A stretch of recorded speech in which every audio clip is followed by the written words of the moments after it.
저희 가족이 2004년 2월 15일에 겪었던 일입니다. 미국에 온 지 한 6개월 지나서 처음 겪었던 일인데, 논문을 쓰기 위해서 워싱턴 DC에 계신 목사님을 인터뷰하러 가는 길이었습니다. 시간을 맞출 수 있는 날이 없어서 주일 예배 후에 떠나야 하는데, 마침 그날이 제가 섬기던 교회가 성전을 매입하고 입당 예배를 드리는 날이었습니다. 모두 마무리를 하고 나니 저녁입니다. 그때부터 운전을 시작했습니다. 폭설이 내리기 시작합니다. 미국에 와서 처음으로 눈이 오면 이렇게도 오는구나 알게 되었습니다. 조심조심 가고 있는데 이 노스캐롤라이나에서 워싱턴으로 직선으로 올라가는 하이웨이가 95번인데 95번 고속도로 선상에서 갑자기 차가 돌기 시작했습니다. 왼쪽에 있는 가드레일을 받으면서 이 줄들이 끊어지고 뭘 어떻게 부딪히는지 정신이 없는데 차는 돌고 핑핑핑 소리 나고 쾅쾅 소리 나면서 말이죠, 몇 바퀴를 돌아서 고속도로 한복판에 이렇게 가로로 서버렸습니다. 2차선, 편도 2차선인데 가로로 서버렸어요. 가로등도 없고 도와줄 사람이 아무도 없습니다. 처음 겪는 일이어서 어떻게 해야 하는지도 잘 모르겠는데 한쪽 문이 열리지를 않아서 우선 아내와 아이를 내리게 해야겠다는 생각을 했습니다. 그때 컨테이너 트럭이 달려옵니다. 고개를 하듯이 저희를 비켜갔습니다. 천만다행이었습니다. 시동이 꺼져서 다시 켜야 되는데 나중에 보니까 그럴 때는 뭐 그냥 켜도 된다 그러더라고요. 근데 영화 본 건 있어가지고 이럴 때 시동 걸면 자동차 폭발할까봐 밖에 내려가지고 혹시 기름 샜나 이러고 보고 있는데 또 한 대의 차가 달려옵니다. 다행히 승용차인데 저희를 발견하고 길을 비켜서 지나가는 것 같아요. 그런데 그 차가 멈춰섭니다. 갓길로 쓰는데 브레이크 소리가 나면서 30m는 미끄러지면서 급히 섰습니다. 그리고는 저희를 향해 소리치면서 달려와서 저리 비키라고 하면서 본인이 막 달려와서 자동차도 옮겨주고 레카가 올 때까지 저희 식구를 다 그분 차 안에서 따뜻하게 있게 해줬습니다. 마침 저희 트렁크에는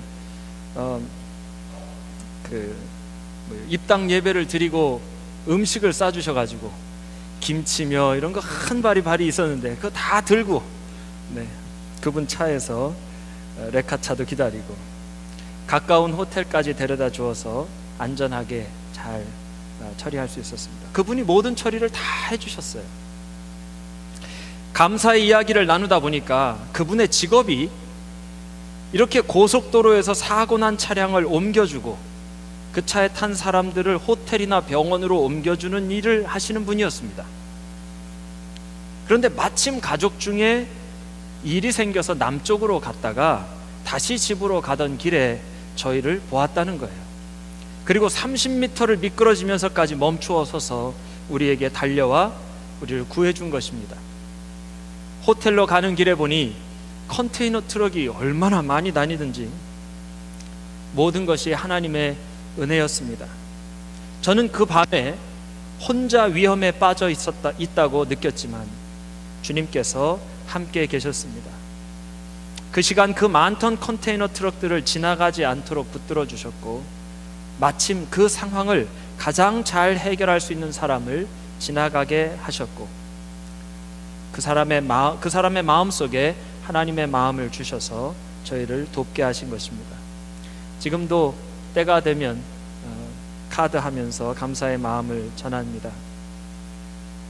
오늘 본문에서도 제자들이 탄 배가 풍랑을 만나 한밤중에 어려움에 놓였습니다. 아무도 도와줄 사람이 없는 그곳에 예수님께서 물 위를 걸어 찾아오셨습니다. 그리고 제자들을 구원해 주셨습니다. 오늘 말씀을 증거하는 가운데 우리도 우리의 삶 가운데 찾아오시는 주님을 만나게 되시기를 주의 이름으로 축원합니다. 오늘 본문은 오병이어 사건 바로 뒤에 있었던 이야기입니다. 오병이어의 사건은 정말 장관이었을 거예요. 이 사건을 요즘식으로 하면 한 2만 명 모이는 교회, 그러니까 작년 교우님들만 한 5천 명 모이는 교회에서 주일 예배 후에 점심 식사를 하는데 가지고 있는 것이 맥도날드 키즈밀 하나입니다. 근데 그걸 가지고 모두가 다 배불리 먹고 점심시간에 이렇게 우리 준비하는 트레이로 12개가 남았다는 거예요. 정말 굉장한 사건입니다. 이때 예수님께서 이 엄청난 기적을 체험한 직후 예수님께서 제자들을 재촉하십니다. 이 사람들은 내가 보낼 테니까 너는 얼른 배 타고 건너편 벳세다로 가라. 저녁 식사를 마친 사람들을 돌려보냅니다. 마무리를 하는 과정에서 제자들을 재촉하여 보내신 겁니다. 45절 46절 스크린을 보시면서 함께 읽어보겠습니다. 시작. 예수께서 즉시 제자들을 재촉하사 자기가 무리를 보내는 동안에 배 타고 앞서 건너편 벳세다로 가게 하시고 무리를 작별하신 후에 기도하러 산으로 가시다. 우리는 여기서 질문이 생깁니다. 왜 예수님께서는 제자들을 재촉하셨을까? 왜 예수님께서는 제자들을 재촉하셨을까? 두 가지를 생각해 볼 수 있을 것입니다. 먼저 제자들에게 쉼이 필요했기 때문입니다. 제자들이 이곳 오병이어의 기적이 일어난 곳으로 온 이유는 전도를 다녀온 이후 제자들을 쉬게 하시려고 예수님이 저 한적한 곳으로 가자 해서 온 곳이 바로 이곳입니다. 그러니까 수고한 제자들에게 휴가를 준 거죠. 그런데 사람들이 배가 가는 걸 보고 호수를 돌아 먼저 왔습니다. 그리고 예수님과 제자들을 기다리고 있었던 거예요. 때문에 제자들은 쉬지도 못했습니다. 게다가 오병이어의 기적을 위해서 그 많은 사람들에게 음식을 다 나눠 주었으니 많이 피곤했을 것입니다. 그래서 예수님은 마무리는 내가 할 테니 너희는 얼른 배 타고 가라고 하신 것입니다. 예수님께서 재촉하신 또 다른 이유는 제자들이 교만해지는 것을 막기 위함이었습니다. 지난 주일 말씀을 생각해 봅시다. 제자들이 전도하고 돌아와 예수님께 보고를 합니다. 그들이 체험한 일들을 전하는데 얼굴이 벌개져서 상기된 얼굴로 감격스럽게 보고했을 것입니다. 왜냐하면 제자들의 전도를 통해 귀신들이 떠나가고 병든 사람들이 치유함을 받았기 때문이죠. 사실 제자들 하나하나 살펴보면 뭐 별로 내세울 만한 사람이 없습니다. 땅에서 먹고 살 게 없어서 호수에서 물고기 잡아 살아가는 어부만 최소한 4명, 그리고 당시 창녀들과 동급으로 취급되던 세리 출신 마태도 있습니다. 그런데 바로 이런 제자들을 통해서 놀라운 일들이 일어나게 하신 거예요. 어떻게 이런 역사들이 나타날 수 있었습니까? 제자들이 뭐 대단해서가 아니죠. 예수님께서 제자들을 둘씩 짝지어서 보내실 때 그냥 보내신 게 아니었어요. 이들에게 귀신을 제어하는 권세를 주어 보내셨다 했습니다. 바로 이것이 이들의 전도에 놀라운 열매를 맺게 한 이유입니다. 이렇게 치유함을 받은 사람들이 제자들에게 어떻게 했을까요? 아마 제자들을 많이 칭송했을 겁니다. 감사를 표했을 거예요. 평생 이런 체험을 못하고 살았던 사람들이 사람들의 칭송을 받았으니 정말 좋았을 것입니다. 그래서 예수님께 돌아와서 서로 보고를 합니다. 예수님, 저는 4사람에게서 귀신을 쫓았습니다. 그랬더니 한쪽에 있던 제자가 서둘러서 이야기합니다. 예수님, 저는 3사람의 병을 치유했습니다. 예수님, 제가 선포하는데 귀신들이 벌벌 떠는 것을 보았습니다. 옆에서 한참 보고하고 있던 사람이, 아니 이 사람아, 지금 내가 보고하고 있는데 왜 자꾸 끼어드나? 아마 이랬을 거예요. 서로 먼저 보고하려고 말이죠. 성경은 이 장면을 자기들의 행한 것과 가르친 것을 낱낱이 고하니 라고 이야기합니다. 그렇게 제자들이 상기되어서 예수님에게 본인들이 체험한 것을 이야기하는데, 그때 예수님께서 찬물 끼얹는 말씀을 하셔요. 잠깐 쉬어라. 한참 막 신나서 얘기하는데 너희는 따로 한적한 곳에 가서 잠깐 쉬어라. 오병이어의 기적을 체험한 사람들은 어땠겠습니까? 신비한 기적으로 모두 배불리 먹은 사람들은 예수님과 제자들을 칭송했을 겁니다. 신학자들은 바로 이 기적 때문에 사람들이 예수님을 왕으로 삼고자 했을 것이라고 이야기합니다. 그만큼 사람들은 이 기적을 체험했을 때 예수님과 제자들을 높였을 것입니다. 그런데 바로 그때 예수님께서 제자들에게 얼른 배 타고 가라 하시는 거예요. 조금 더 있고 싶은데, 조금 더 우쭐해지고 싶은데, 사람들의 관심과 칭송을 조금 더 받고 싶은데, 더 만끽하고 싶은데 얼른 무리들로부터 떨어지라는 것입니다. 그럼 예수님은 어떠셨습니까? 46절, 무리를 작별하신 후에 기도하러 산으로 가셨다 합니다. 기도하러 가셨어요. 우리는 여기에서 신앙생활을 하면서 칭송을 받을 때 믿음의 공동체 혹은 믿음의 사람들이 어떻게 행동해야 하는지를 배우게 됩니다. 겸손해야 합니다. 하나님의 역사가 나타날 때 자신들이 주목받으려고 해서는 안 됩니다. 오히려 한적한 곳에서 기도해야 합니다. 하나님의 영광만 드러나게 해야 합니다. 지난주일 함께 나누었던 말씀 중에 고린도후서 5장 7절, 그런즉 우리는 거하든지 떠나든지 주를 기쁘시게 하는 자 되기를 힘쓰노라. 내 영광이 아니라 하나님의 영광만 위해서, 내 기쁨이 아니라 주를 기쁘시게 하는 자로 살아야 하는 줄로 믿습니다. 제자들이 귀신을 내어 쫓았을 때 자기들의 능력이 아니었습니다. 하나님이 아니었다면 절대 할 수 없었던 일입니다. 오병이어의 기적도 마찬가지입니다. 예수님께서 행하신 일이었습니다. 교회 안에서도 하나님의 역사가 나타납니다. 교회가 세워질 때에도 역시 사람이 아니라 하나님께서 하십니다. 이때 사람이 주목받거나 사람이 영광을 받으면 안 됩니다. 하나님 하신 일이기 때문입니다. 오직 주님만 영광 받으셔야 합니다. 이 마음을 잊어버리게 될 때 믿는 자도 넘어지게 됩니다. 고린도전서 10장 12절, 그런즉 선줄로 생각하는 자는 넘어질까 조심하라. 잠언 16장 18절, 교만은 패망의 선봉이요 거만한 마음은 넘어짐의 앞잡이니라 하였습니다. 사도행전 14장에 보면 사도 바울과 바나바가 루스드라라는 지역에서 전도한 이야기가 나옵니다. 이곳에서 안전뱅이를 고쳐주었는데 사람들이 바울과 바나바를 보고 신이라고 칭송하면서 사람에게 예배를 드리려고 합니다.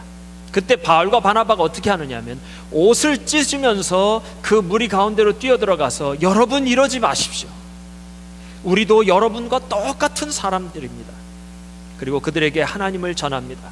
이는 오직 하나님께서 여러분을 하나님께로 돌아오게 하고자 하신 일입니다. 우리도 다 하나님께서 은혜를 주셔서 구원받은 사람들입니다. 참 모자라고 부족한 것이 많지만 주님께서 택해 주셔서 예수님의 제자로 살아가는 사람들입니다. 주님께서 우리를 통해 능력을 행하십니다. 우리는 부족하고 연약하지만 주님께서 주신 능력으로 하나님의 일을 행하십니다. 그때 오직 주님만 높이고 겸손한 마음을 잃지 않게 되시기를 소망합니다. 칭송을 받을 때 오히려 한적한 곳에서 기도하며 하나님을 생각하는 그런 저와 여러분 되시기를 축원합니다. 그렇게 예수님의 제자들은 서둘러 배를 타고 호수 건너편으로 떠납니다. 그런데 어려움이 생겼습니다. 제자들이 타고 가는 배가 풍랑을 만난 거예요. 48절에 보니까 밤 4경까지 괴로이 노를 저었다고 합니다. 그럼 밤 4경이 언제인가? 이스라엘은 저녁 6시 해질 때부터 그 다음날 해 뜰 때 6시까지를 그 12시간을 3시간 단위로 쪼개서 넷으로 나눠 놓았습니다. 그러니까 밤 1경은 저녁 6시부터 9시, 2경은 9시부터 12시, 3경은 자정부터 새벽 3시, 밤 4경은 새벽 3시부터 6시까지입니다. 그러니까 제자들은 저녁 먹는 거 마무리하면서 출발해가지고 최소한 새벽 3시까지 풍랑과 싸우고 있었던 겁니다. 최소한 6시간 이상을 그렇게 고생하고 있었던 거죠. 이 갈릴리 호수는 가로지르는 길이가 4마일밖에 되지 않는 호수입니다. 그런데 밤새도록 이렇게 고생하고 있습니다. 그 제자들 중에는 프로페셔널 어부만 4명인데 아직도 괴로이 노를 젓고 있는 거죠. 불과 몇 시간 전 오병이어의 기적이 있었습니다. 엄청난 하나님의 역사를 체험하고 그 감격 속에서 지내다가 바로 그 밤에 이 고난 가운데 있게 된 것입니다. 우리도 신앙생활 하면서 이런 일을 겪을 수 있습니다. 하나님의 기적과 은혜를 체험한 직후에 어려움을 경험하게 될 수도 있습니다. 하지만 제자들을 정말 힘들게 하는 것은 이 고난이 기적의 바로 직후에 왔다는 것이 아닙니다. 제자들에게 가장 힘든 것은 이것이 예수님의 말씀에 순종했을 때 일어난 일이라는 거예요. 본인들은 조금 더 사람들과 함께 있고 싶었는데, 자기들은 조금 더 우쭐해지고 싶었는데 예수님께서 보내시니까 그 배를 탔습니다. 예수님께 순종했는데 이렇게 풍랑을 만나 고생하게 된 겁니다. 그것도 풍랑이 금방 지나가지도 않고 오랫동안 밤새도록 배가 나아가지 않아서 여전히 괴롭게 노를 젓고 있습니다. 우리도 신앙생활 하면서 이런 상황을 만날 때가 있습니다. 주님 말씀 따라 순종하면서 열심히 신앙생활 하고 있는데 어려움이 오는 때가 있습니다. 건강이 어려워지기도 하고 경제적인 어려움에 힘들어지기도 합니다. 학업이 어려워지기도 하고 혹은 관계의 어려움이 오기도 합니다. 한 교우님의 가정이 있는데 가족 전체가 얼마나 아름다운지 모릅니다. 그 가정을 보고 있으면 하나님께서 사랑하신다는 것을 다 느낄 수 있을 정도로 그렇게 아름다운 가정입니다. 온 가족의 신앙이 참 아름답습니다. 가족 간에 또 자녀들 간에 얼마나 우애와 사랑이 넘치는지 모릅니다. 이 가정의 아버지는 청소 일을 하셨는데 토요일 새벽 예배에는 그 전날 밤을 새우고라도, 그 전날 밤을 새워 일을 하고라도 온 가족이 함께 나와 예배하고 기도하는 그런 가정이었습니다. 그리고 온 가족이 교회의 일꾼이었습니다. 그런데 이 가정에 어려움이 많아요. 먼저 아빠의 건강이 어렵습니다. 건강이 좋지 않은데 일을 쉴 수가 없는 상황이어서 그것이 안타까웠습니다. 비자까지 문제가 되었습니다. 변호사가 돈을 받고 일을 처리해 주다가 돈을 받고는 잠적을 해버렸습니다. 서류까지 다 들고 사라지는 바람에 이 가정과 또 그 변호사가 서류를 가지고 있었던 모든 가정들이 다 어려워졌습니다. 결국 이 가정의 아빠는 먼저 한국에 들어가야만 했습니다. 이 모든 상황들을 지나오면서 그 가정의 첫째 아이가 많이 힘들어하는 것 같아서 기도를 해주었는데, 그때 그 아이가 이렇게 이야기합니다. 목사님, 하나님 말씀대로 살려고 정말 열심히 노력하는데 우리 아빠가 왜 이렇게 계속 힘드셔야 하는지 모르겠어요. 눈물이 끊이질 않고 흐릅니다. 저의 마음도 많이 아팠습니다. 감사한 것은 그 가정을 사랑하시는 하나님께서 고난보다 더 큰 믿음을 주셔서 보통 사람 같으면 벌써 넘어졌을 것 같은 상황에 오히려 더 빛나는 삶을 살게 하고 계신다는 것입니다. 신앙생활 열심히 할 때도 이렇게 어려움이 올 수 있습니다. 하지만 우리가 낙심하지 말아야 할 것은 주님께서 이 모든 상황을 보고 계신다는 것 때문입니다. 48절, 바람이 거스름으로 제자들의 괴로이 노젓는 것을 보시고 밤 사경즈음에 바다 위로 걸어서 저희에게 오사 지나가려고 하시매. 제자들은 예수님이 보이지 않습니다. 눈앞에 있는 풍랑이 자신들을 위협하니 풍랑을 헤치느라 경황이 없어서 예수님이 보이질 않습니다. 마치 예수님이 자기들만 호수 한복판에 버려둔 것 같은 그런 심정이었을 것입니다. 하지만 예수님은 제자들을 보셨습니다. 다른 이들은 다 잠들어 있는 밤 사경에도 예수님은 제자들을 보셨습니다. 홀로 있는 것 같은 외로움에 힘드신 분이 계십니까? 주님께서 여러분을 보고 계십니다. 괴로워 잠 못 이루는 분이 계십니까? 주님께서 그 밤에도 여러분을 돌보고 계신 것을 믿으시기 바랍니다. 그냥 본 것으로 끝난 것이 아닙니다. 바다 위를 걸어서 제자들에게 오셨습니다. 어떻게 오셨다는 거예요? 속히 오셨다는 겁니다. 속히 오셨다는 거예요. 풍랑 위를 달려서라도 제자들의 고난의 한복판에 찾아오신 것입니다. 예수님께서 기도하기 위해 계셨던 곳은 산이었습니다. 산으로 기도하러 가셨다 했죠.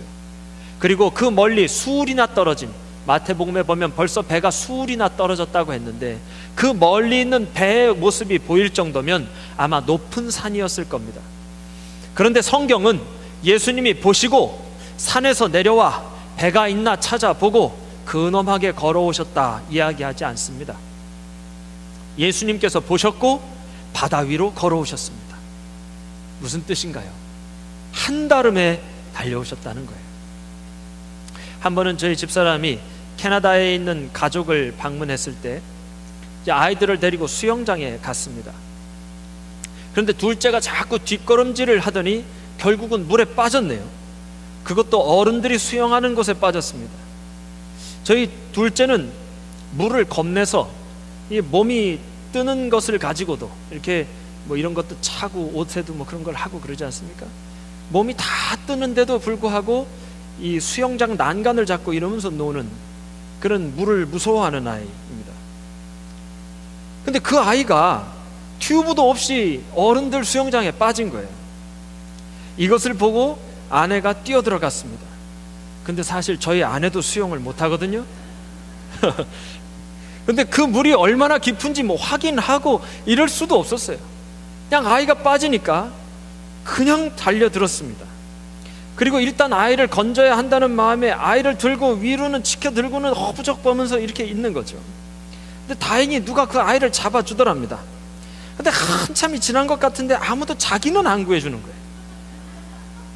근데 발이 땅에 닿더라는 거죠. 다행이에요. 그래서 오늘도 제가 행복하게 살고 있습니다. 한번 생각해 보면 어린아이가 수영에 빠졌습니다. 부모가 보았습니다. 물 위를 달리는 것처럼, 정말 물 위를 달리는 것처럼 뛰어들어가서 아이를 구하지 않겠습니까? 아이들을 키우시는 분들은 거의 한 번씩은 다 경험하신 일인 줄로 압니다. 아이가 빠졌는데 물 앞에서 준비 운동하고 물이 차가울까 봐 몸에 좀 바르고 이렇게 들어가는 사람이 한 명도 없을 거예요. 우리 주님도 제자들의 고난을 보시고 한달음에 제자들에게 오신 것입니다. 혹 우리 가운데 풍랑과 같은 고통 속에 계신 분이 있습니까? 그것도 너무 오랫동안 힘들어서 더 이상 힘도 소망도 사라지는 것 같은 분 계십니까? 오늘도 주님께서 여러분의 아픔을 보시고 계십니다. 한달음에 달려오실 겁니다. 이 사랑의 주님과 만나 고난보다 더 큰 믿음, 절망보다 더 큰 소망, 그리고 더 큰 능력을 소유하는 저와 여러분 되시길 축원합니다. 풍랑 위를 걸어서 제자들에게 오신 예수님께서 이렇게 말씀하십니다. 안심하라, 내니 두려워 말라. 밤새 노를 젓느라 이제 더 이상 힘도 없고 이렇게 끝나는 것인가 생각될 때 주님 오셔서 안심하라고 하십니다. 두려워 말라 하십니다. 그리고 주님께서 배에 오르셨을 때 바람이 그쳤습니다. 똑같은 배, 똑같은 호수인데 주님께서 계시니 완전히 다른 공간으로 변해였습니다. 더 이상 풍랑이 그들을 괴롭힐 수 없었습니다. 모두가 잠들어 있는 그 시간, 오직 제자들만이 그 비밀을 아는 평안하고 아름다운 새벽의 항해가 되었습니다. 창세기부터 하나님은 우리에게 두려워하지 말라고 하십니다. 하지만 사람의 마음속에서 떠나지 않는 것이 걱정이고 근심입니다. 빌립보서 4장 6절 7절 아무것도 염려하지 말고 오직 모든 일에 기도와 간구로 너희 구할 것을 감사함으로 하나님께 아뢰라. 그리하면 모든 지각에 뛰어난 하나님의 평강이 그리스도 예수 안에서 너희 마음과 생각을 지키시리라 하셨습니다. 아무것도 염려하지 말라. 마태복음 6장에서는 예수님께서 이렇게 말씀하십니다. 공중나는 새를 봐라, 들에 핀 백합화를 봐라. 그거 누가 먹이지도 않고 입히지도 않는데 잘 살아가고 또 솔로몬의 옷보다도 더 아름다운 꽃을 피우지 않느냐. 하물며 너희일까 보냐. 마태복음 6장 27절, 너희 중에 누가 염려함으로 그 키를 한 자나 더 할 수 있느냐. 그러므로 염려하여 이르기를 무엇을 먹을까, 뭘 먹을까, 무엇을 입을까 하지 말라. 이는 다 이방인들이 구하는 것이다. 너희 하늘 아버지께서 이 모든 것이 너희에게 있어야 할 줄을 아시느니라. 그러니 너희는 먼저 그의 나라와 그의 의를 구하라. 그리하면 이 모든 것을 너희에게 더하시리라. 이 말씀은 가진 것이 많아서 이거 가지고 뭐 할까, 뭐에부터 사용할까 고민하는 사람에게 먼저 그의 나라와 그의 의를 구하라고 하신 것이 아닙니다. 바로 그 다음 절에 보면 그러므로 내일 일을 위하여 염려하지 말라. 내일 일은 내일 염려할 것이요 한날 괴로움은 그날에 족하니라. 한날 괴로움은 그날에 족하니라. 오늘 삶이 힘든 사람에게, 정말 먹을 것과 입을 것을 걱정하며 살아야 하는 사람에게 주님 말씀하신 거예요. 염려하지 말아라. 먹는 것, 입을 것 걱정하지 말아라. 하늘 아버지께서 책임지시리라. 주님께서 우리에게도 말씀하십니다. 안심하라. 내니 두려워 말라. 주님, 저의 상황이 너무너무 힘듭니다. 당장 오늘 살아갈 것이 주님 앞에 기도 제목입니다. 주님께서 우리의 상황을 모두 아시고 하시는 말씀, 안심하라, 걱정하지 말아라, 두려워하지 말아라. 우리를 찾아오신 주님의 음성을 우리가 듣는 그 순간 모든 상황이 변할 것입니다. 주님께서 여러분 인생의 배 위에 오르시는 순간 모든 고난이 사라지게 될 것입니다. 주님과 함께 할 때 더 이상 풍랑이 나를 두렵게 하거나 좌절시킬 수 없기 때문입니다. 똑같은 상황, 똑같은 인생의 배라 할지라도 그것이 더 이상 우리를 넘어뜨리는 고난이 될 수 없음을 우리가 고백하게 될 것이고, 이 세상이 알 수도 없고 줄 수도 없는 평안이 가득한 그런 항해가 될 것입니다. 주님께서 우리에게 오실 때 이미 풍랑을 밟고 오셨습니다. 그래서 어거스틴은 이렇게 이야기합니다. 예수님께서는 풍랑을 밟고 오셨다. 그와 같이 예수 그리스도는 우리 인생의 모든 혼란을 발 아래 밟아버리셨다. 성도들이여, 왜 두려워하는가?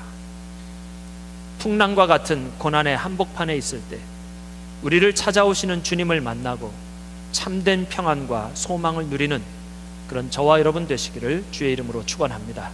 기도하겠습니다. 사랑의 주님, 오늘 우리의 인생의 한복판에 찾아오셔서 우리의 배에 오르시고 우리의 구세주가 되심을 감사합니다. 하나님, 주님과 함께하는 그 순간 우리를 힘들게 하고 넘어지게 하는 모든 것들이 더 이상 우리를 괴롭히지 못하게 하옵시고, 풍랑과 바다가 잔잔하여져서 주님과 동행하는 아름답고 평화로운 인생의 항해가 될 수 있도록 주님 축복하여 주시옵소서. 주님께서 부족한 우리들을 부르시고 우리를 통하여 하나님의 일을 이루시니 감사합니다. 하나님의 역사가 나타날 때 오직 주님 한 분만 영광 받으시는 그런 교회 되게 하여 주시옵시고, 이 마음 변치 않고 영원히 주님과 동행하고 주님만 주님 되시는 그런 귀한 인생과 교회 되게 하여 주옵소서. 예수님의 이름으로 기도하옵나이다. 아멘.